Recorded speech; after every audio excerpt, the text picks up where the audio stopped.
Polisi kembali menangkap satu orang buron kasus judi online yang melibatkan pegawai Kementerian Komunikasi dan Digital.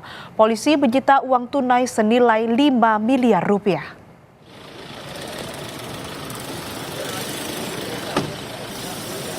Tersangka berinisial B dikawal ketat petugas Subdit Jatanras di Treskrimum Polda Metro Jaya.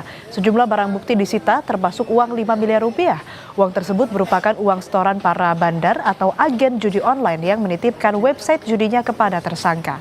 Polisi kini masih memburu 4 orang, sementara total tersangka menjadi 24 orang yang terdiri dari 10 oknum pegawai Komdigi dan 14 warga sipil.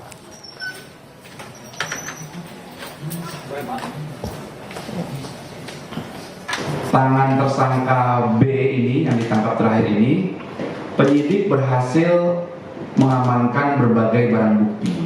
Berbagai barang bukti. Salah satu barang buktinya adalah uang tunai